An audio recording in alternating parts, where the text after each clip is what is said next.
Hello friends, மாடி தோட்டத்தில் ஆடிப்பட்டத்துக்கு போட்ட எல்லா விதைகளும் நல்லா முளைச்சி இப்போ செடிகள் நல்லா வளர்ந்துட்டுருக்கு.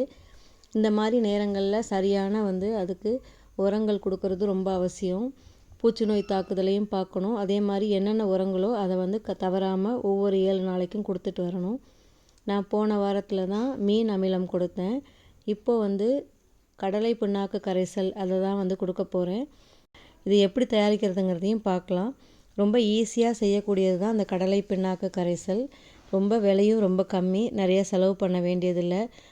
கடலை பிண்ணாக்கு கரைசலில் என்ன நன்மைகள்னு பார்த்தா, ஒரு செடிக்கு தேவையான நைட்ரஜன், பாஸ்பரஸ், பொட்டாசியம், என்பிகேன்னு சொல்லக்கூடிய இந்த 3 சத்துக்களும் அதில் இருக்குது.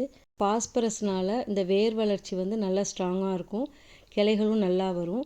இதில் நைட்ரஜன் சத்து இருக்கிறதுனால இலைகள் நல்லா பசுமையாக நல்லா இருக்கும்.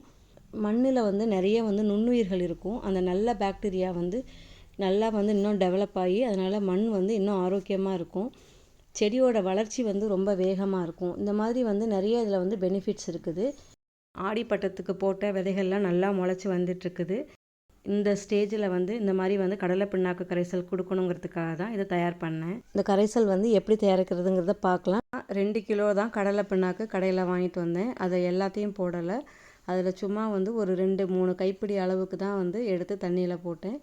பொதுவாக 1 கிலோ கடலை பிண்ணாக்குக்கு 10 லிட்டர் தண்ணி வேணும்.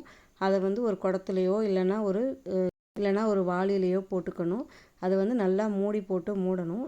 பாருங்கள், நான் ஒரு 2-3 கைப்பிடி தான் போட்டுட்டு நல்லா டைட்டாக மூடி வச்சாச்சு. இதை அப்படியே வச்சிடணும். ஒரு 4 நாள் கழித்து அதை பார்த்தா அப்படி அது நுரைச்சி வந்திருக்கும். இப்போ 4 நாள் ஆச்சு. ஓப்பன் பண்ணி பார்க்கலாம். எப்படி இருக்குது பாருங்கள், நல்லா நுரைச்சி வந்திருக்குது. இப்போ இதை ஒரு குச்சி வச்சு நல்லா கலக்கி விடணும். ஏன்னா அடியிலெல்லாம் அந்த துகள்கள் அப்படியே இருக்கும். இப்போ நல்லா கலக்கி விட்டுட்டு இதுக்கப்புறம் இதை வடிகட்டணும். நான் ரொம்ப சின்ன வாளியில் வச்சுட்டேன். இது கொஞ்சம் பெரிய வாளியில் வச்சுருந்துருக்கணும். இப்போது இதை பார்க்க தேங்காய் பால் மாதிரி இருக்குது. இப்போ அடுத்த ஸ்டெப் இதை வடிகட்டி தான் நம்ம பயன்படுத்தணும். வடிகட்டிட்டு நம்ம 2 விதமாக இதை பயிர்களுக்கு கொடுக்கலாம். ஒன்று செடிகளில் இலை வழியாகவும் கொடுக்கலாம், இன்னொன்று மண் வழியாகவும் கொடுக்கலாம். அதனால் நான் 2 முறையிலையும் இன்றைக்கி நான் பயன்படுத்தியிருக்கிறேன். இப்போது இந்த மாதிரி நம்ம வடிகட்டுறப்ப அதில் தேங்கி இருக்கிற அந்த கழிவுகளை நம்ம தூக்கி போட்டுறாமல் கம்போஸ்ட் குழியிலையும் போடலாம். இல்லைன்னா பெரிய மரங்களுக்கு கீழேயும் அதை போட்டுட்டு மேலே மண் போட்டுடலாம்.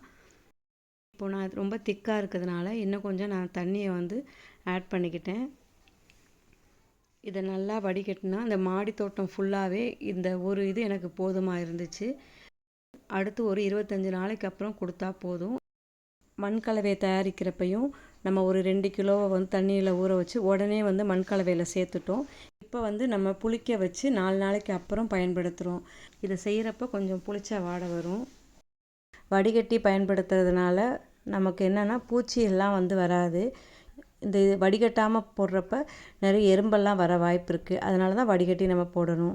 இந்த கரைசலை ஒவ்வொரு மாதமும் இந்த மாதிரி நம்ம திட்டமிட்டு நம்ம செஞ்சுட்டு வந்தோம்னா பயிர் வளர்ச்சி ரொம்ப நல்லாயிருக்கும். இந்த கடலை புண்ணாக்கு கடைகளில் கிடைக்கும். செய்முறையும் ரொம்ப ஈஸி தான். இதில் நான் ஏற்கனவே சொன்ன மாதிரி தண்ணி கொஞ்சம் சேர்த்துக்கிட்டோம். ஏன்னா ரொம்ப கெட்டியாக இருந்துச்சு. அதனால் தண்ணி தேவையான அளவுக்கு சேர்த்துட்டு அதுக்கப்புறம் 2 முறைகள்லேயும் நாங்கள் இதை பயிருக்கு கொடுத்தோம். ஒன்று மண் வழியாக கொடுத்தோம். நீங்கள் பார்த்துருப்பீங்க, அரை கிளாஸ் ஊற்றிட்டு இருந்தது.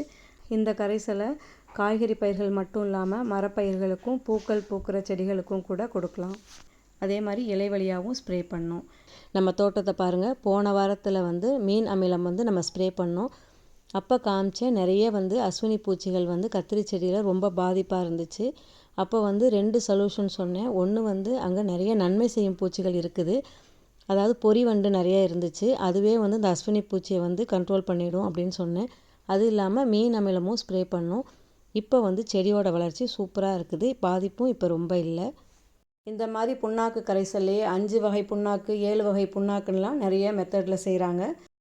அதில் 5 வகை புண்ணாக்குன்னா அதில் கடலை புண்ணாக்கு, வேப்பம் புண்ணாக்கு, எள்ளு புண்ணாக்கு, புங்கன் புண்ணாக்கு, இலுப்பை புண்ணாக்கு இதெல்லாம் வச்சு கூட செய்கிறாங்க.